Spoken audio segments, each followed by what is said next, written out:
जरूर शेयर कीजिएगा और वीडियो को भी लाइक कीजिएगा। और यदि अभी आप चैनल पे नए हैं तो चैनल भी सब्सक्राइब कर लीजिएगा। आते हैं आज के पहले सवाल पे और एक्सरसाइज का भी पहला सवाल। सवाल है कि एक घड़ी को 1140 रुपए में बेचने से 5% की हानि होती है। इस घड़ी को कितने में बेचा जाए कि इस पर 5% का लाभ हो। देखिए, चूंकि ये 11 का बी है तो 11 का ए और परसेंटेज में आप लोग ये प्रतिशत पे पूरी तरह से कमांड बना चुके हैं, तो यहाँ पे आप डायरेक्ट भी कर सकते हैं। क्या बोल रहा है कि 5% की हानि होती है, मतलब 5% मतलब 1/20 और हानि हो रहा है मतलब 20 से कितना हो गया है 19। लेकिन 19 कब हो रहा है, जब हम इसको बेच रहे हैं कितने में 1140 रुपए में। यही बोला, देखिए हानि होती है मतलब यदि क्रय मूल्य हमारा 20 था तो हानि हो गया 5% का, मतलब अभी कितना हो गया विक्रय मूल्य 19 और 19 का ही रुपए में वैल्यू दिया हुआ है 1140। पूछ रहा है कि इस घड़ी को कितने में बेचा जाए कि 5% का लाभ हो। अब देखिए, जब ये 5% की हानि है ये और 5% का लाभ लेना है तो 20 से क्या हो जाएगा 5%, हानि हुआ तो 1 घट गया, जबकि लाभ होगा 5% का तो 1 बढ़ जाएगा मतलब 21। इसका अर्थ हुआ कि 19 का वैल्यू दिया हुआ है और 21 का निकालना है। तो 1140 किसका वैल्यू है 19 का, निकालना किसका है 21 का। अब हम लोग इसे सॉल्व कर लेंगे। तो इसको काटिए, देखिए 6 बार में 114 19 से और 0 और 21 गुना 6 6 6 दूनी 12 और 0 1260 रुपया आ जाएगा। जब इसको 1260 रुपये में बेचेंगे तो 5% का लाभ होगा और यही हमारा क्या है उत्तर। चलिए आते हैं दूसरे सवाल पे। सचिन ने 18,000 में 2 पुराने स्कूटर खरीदे। एक को 25% लाभ तथा दूसरे को 20% हानि पर बेचने से उसे कुल मिलाकर ना लाभ होता है ना हानि होता है। स्कूटर के अलग अलग क्रय मूल्य ज्ञात कीजिए। देखिए 2 स्कूटर है उसके पास, एक स्कूटर 1 दूसरा स्कूटर 2। इसमें क्या है कि देखिए यहाँ पे कि एक पे क्या है 25% का लाभ है। एक पे यदि हम मान लेते हैं 25% का लाभ इस पे है तो इस पे तो 20% की हानि है, मतलब इस पे 20% की हानि। ठीक, देखिए ये हानि और ये लाभ, तो यहाँ पे बगल में लिख देते हैं। यहाँ पे ये है लाभ और ये है हानि। अब इसमें आप लोग गौर कीजिए कि आगे सवाल दिया हुआ है कि इसे बेचने पर उसे कुल मिलाकर ना लाभ हुआ ना हानि हुआ, मतलब कुल मिलाकर जो सौदा रहा ना उसका 0 बैठा, ना लाभ ना हानि। तो अब इसका रेशियो निकाल सकते हैं क्या, कैसे निकालते हैं, इधर से ऐसे और इधर से ऐसे।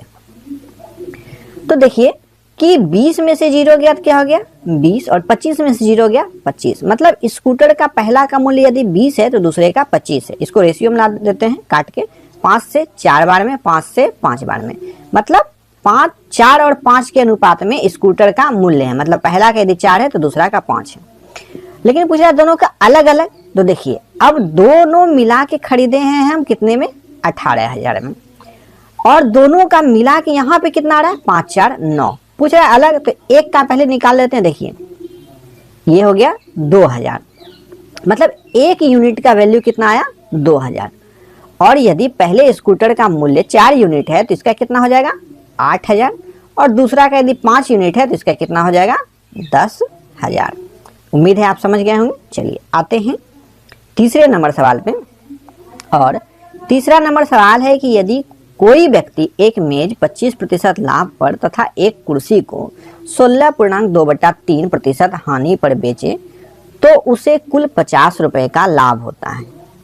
किंतु यदि वह मेज को 16.2/3% हानि पर तथा कुर्सी को 25% लाभ पर बेचे तो उसे कोई लाभ या हानि नहीं होता है। देखिए तो जैसे बोल रहा है ये बहुत अच्छा सवाल है और जैसे बोल रहा है हम लोग ठीक उसी तरह सॉल्व करेंगे। तो पहले क्या बोल रहा है कि मेज को 25% लाभ पे, मतलब यदि मेज मतलब टेबल को 25% लाभ पे बेचे, मतलब 25% लाभ मतलब क्या होता है 5/4 और कुर्सी मतलब चेयर को क्या बोल रहा है, 16.2/3 हानि पर बेचे। 16.2/3 को क्या लिखते हैं, 1/6। आप लोग याद है आप लोगों को, और हानि हो रहा है तो 6 से क्या हो जाएगा, ये 5/6। तो उसे कुल 50 रुपए का लाभ होता है। ठीक, मतलब ये दोनों देखिए, ये दोनों टेबल बेच दिया 25% लाभ पे और कुर्सी बेच दिया 20%, 20 नहीं कितना है, 16.2/3% हानि पे। तो ये देखिए, ये टोटल हो गया क्या, एसपी हो गया इतना दूर। अब विक्रय मूल्य में ही तो क्रय मूल्य घटाते हैं। क्रय मूल्य कितना माने हैं यहाँ पे, क्रय मूल्य का है ना कि ये है 25% ज्यादा, तो क्रय मूल्य एक है टी और दूसरा क्रय मूल्य क्या है, सी मतलब चेयर। अब देखिए, विक्रय मूल्य में से क्रय मूल्य घटा दिए, ये क्रय मूल्य है, ये क्रय मूल्य है। अब ये जो है, ये यहां तक ये पूरा ये विक्रय मूल्य है। तो घटाएं तो कितना लाभ हुआ हमको, 50 रुपए का। चलिए, अब जो है इसको आप सॉल्व भी कर सकते हैं। तो सॉल्व कीजिएगा तो क्या आएगा, देखिए यहाँ पे 5t/4 plus 5c/6 minus T minus C बराबर 50। और सॉल्व करते हैं इसको, तो इसका एलसीएम ले लेते हैं, कितना आ जाएगा 12, 4 से 3 बार में और 15t प्लस 6 से 2 बार में और 5 दूनी 10c माइनस इसके नीचे कुछ नहीं, तो 12 से पूरा पूरा t माइनस 12c और ये पूरा है बराबर में 50। अब इसको सॉल्व कीजिए, देखिए यहाँ पे कि 15t है प्लस में और 12t है माइनस में, तो क्या हो जाएगा, 15 में से 12 जाएगा तो 3t। अब देखिए ये 10c प्लस में और 12c माइनस में, तो -2c। 12 में से 10 गया तो 2 और चिन्ह जो बड़ा है, 12 बड़ा है तो 2 बराबर 50। और ये जो 12 है ऊपर जाके क्रॉस मल्टीप्लाई हो गया गुना 12, तो इसको गुना कर देते हैं तो कितना हो जाएगा, 12 गुना 50, 12 25 60 और एक 0, मतलब कि यहाँ पे हो जाएगा 600। ये इक्वेशन 1 है। चलिए इक्वेशन 2 को देखते हैं। 2 क्या बोल रहा है कि यदि मेज को 16.2/3 हानि तथा कुर्सी को लाभ पर बेचे तो कोई लाभ या हानि नहीं हुआ। तो चलिए दूसरा देखते हैं। यहाँ पे एक और इक्वेशन बनेगा, क्या कि मेज को अब की बार बेचे हैं 16.2/3% हानि पर, कुर्सी को लाभ पर। तो यहाँ लिखते हैं, देखिए टेबल को बेचे हैं 16.2/3 हानि पे, मतलब 5/6 पे, और ये कैसे किए यहाँ पे हम लोगों ने देख लिया था। और कुर्सी को बेचे हैं 25% लाभ पे, मतलब चेयर को बेचे हैं 25% लाभ पे। 25% लाभ मतलब 5/4। तो इसको कोई लाभ या हानि नहीं हुआ, मतलब टी और सी जो था इसका क्रय मूल्य, इसको घटाएं तो ये 0 आया, मतलब ना लाभ ना हानि। और इसको यदि हम लोग सॉल्व करें तो क्या आएगा, देखिए इसका भी एलसीएम, देखिए इसका यहाँ पे ब्रैकेट यदि खोल दें, ये तो माइनस होगा और ये भी माइनस इंटू प्लस क्या हो जाएगा, माइनस। यहाँ लिख देते हैं माइनस और ये खत्म। तो देखिए अब इसका एलसीएम ले लें पूरे का, तो क्या आएगा 12। अब 5t प्लस, देखिए यहाँ पे 6 2, यहाँ आ जाएगा 10t। ठीक, कैसे कि 6 से 2 बार में 5 दूनी 10t प्लस 4 से 3 बार में 5 दिया 15c माइनस 12t और माइनस 12c। अब बराबर में देखिए इसको यदि उठा के इधर 0 से मल्टीप्लाई कर दे तो क्या हो जाएगा 0 और ये 12 हो जाएगा, खत्म। अब आप पूरा जोड़िए, देखिए 15c में से, देखिए पहले तो यहाँ 10t में से 12t जाएगा तो कितना बचेगा 2t और माइनस में, क्योंकि माइनस वाला बड़ा है। 15c में से 12c जाएगा तो कितना बचेगा 3c और प्लस में, क्योंकि c वाला ये 15 वाला बड़ा है, बराबर में क्या आ गया 0। अब देखिए ये हो गया आपका इक्वेशन 2। अब इक्वेशन 1 और 2 को हम लोग सॉल्व कर लेते हैं। यहाँ पे हम लोग लिख देते हैं, यहाँ पे ये इक्वेशन 1 था। अब आप लोग देखिए यहाँ पे कि एक इक्वेशन जो है क्या 3t minus 2c minus 2c बराबर 600, और दूसरा क्या है कि -2t प्लस 3c बराबर 0। पूछ किसका रहा है हम लोगों से सवाल में कि मेज तथा कुर्सी का क्रय मूल्य ज्ञात कीजिए। तो अब देखिए इसको यहाँ पे काट देते हैं। इसको यदि गुना कर दें हम इसको 2 से और इसको 3 से पूरे को, तो 3 दूनी 6, तो यहाँ पे 6t लिख देते हैं, 6t। 2 से इसको गुना करेंगे तो ये कितना हो जाएगा 4c, और 2 से इसको भी गुना करेंगे तो ये कितना हो जाएगा 1200। अब इसको पूरे को 3 से गुना करना है तो यहाँ से क्या हो जाएगा देखिए 3 से, तो -6t प्लस 9c बराबर 0, क्योंकि 3 में 0 से मल्टीप्लाई करेंगे तो 0 ही। अब आप लोग देखिए कि -6t और +6t ये कट जाएगा, और 9c में से 4c जाएगा तो 5c बराबर में 1200 में जाएगा 0 तो 1200, तो c बराबर क्या आ गया, काट के 5 दूनी 10, 4 और ये 0, मतलब 240 रुपये। ये आ गया चेयर का मूल्य c, और टेबल का मूल्य यदि निकालना है तो आप किसी भी इक्वेशन बैठा दीजिए। यदि यहाँ पे हम लोग इक्वेशन 1 में बैठा देते हैं तो क्या लिख देते हैं फ्रॉम 1, तो क्या हो जाएगा देखिए कि 3t - 2 × 240, c का मान रख दिए और बराबर में 600, तो 3t बराबर 600 - 240 दूना 480, और 600 में 480 जाएगा तो कितना बचेगा 120, कितना बराबर 3t बराबर 3 से काट देंगे इसको तो आ जाएगा कितना 4 और 0। लेकिन देखिए यहाँ माइनस में था, इधर जाके ये प्लस में हो जाएगा। देखिए यहाँ पे गलती हुई है, यहाँ पे प्लस में हो जाएगा तो ये कितना हो जाएगा, यहाँ पे 3t बराबर 6 4 10 1080, तो 3 से काट दीजिए, एक टेबल का मूल्य जाएगा 3 तिया 9, 1 3 6 18 0, मतलब टेबल का मूल्य कितना आ गया 360, और चेयर का मूल्य कितना आ गया 240। उम्मीद करते हैं आपको समझ में आया होगा। चलिए आते हैं अगले सवाल पे। एक घड़ी को 280 रुपये में बेचने पर एक दुकानदार को क्रय मूल्य का 1/3 लाभ के रूप में प्राप्त होता है। घड़ी का क्रय मूल्य व लाभ प्रतिशत ज्ञात कीजिए। देखिए यदि क्रय मूल्य, यहाँ पे एक है क्रय मूल्य और एक है विक्रय मूल्य।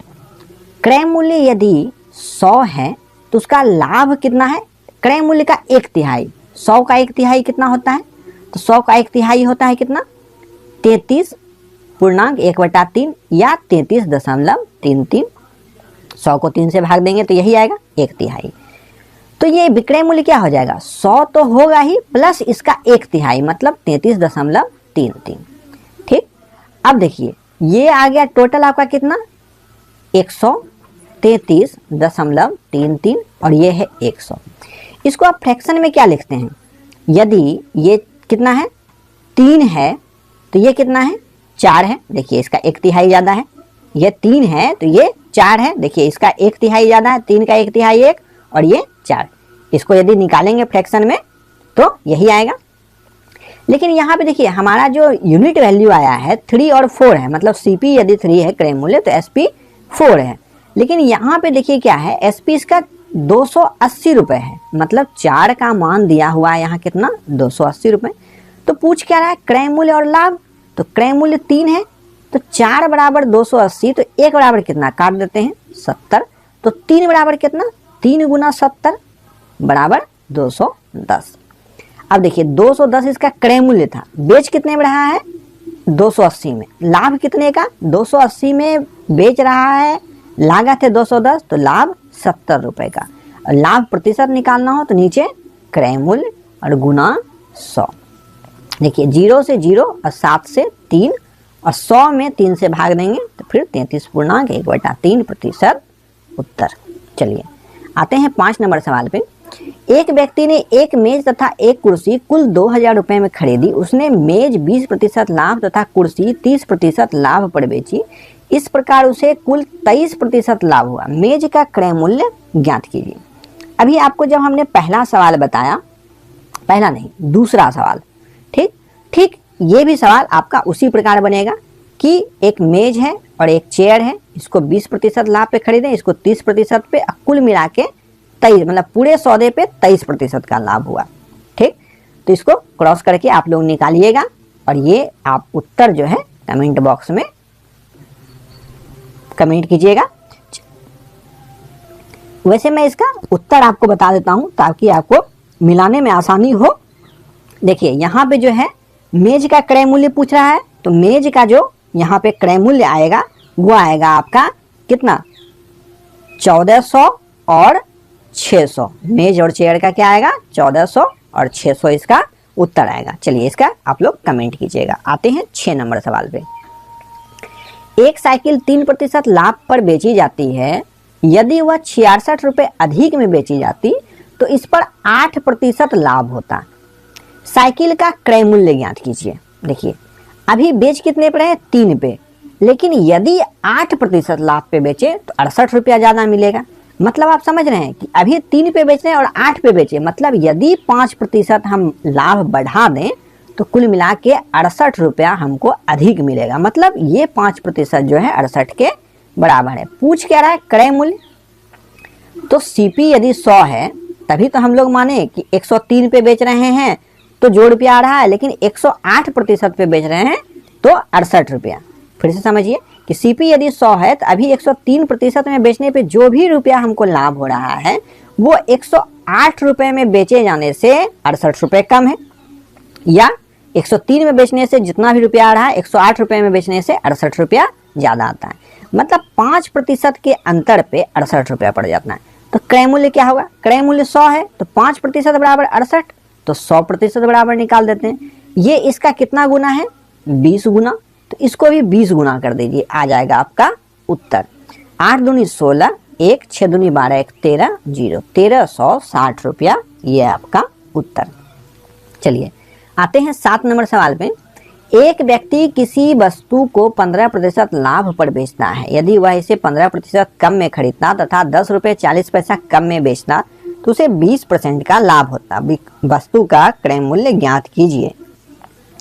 ऐसे सवाल भी हम लोग, मतलब ऐसे सवाल जो ये है 7 नंबर, ऐसे सवाल हम लोग बहुत बार कर चुके हैं और ये भी आपके लिए हम होमवर्क ही छोड़ते हैं। कैसे, वही कि 100% में खरीद रहे हैं, 115% में बेच रहे हैं।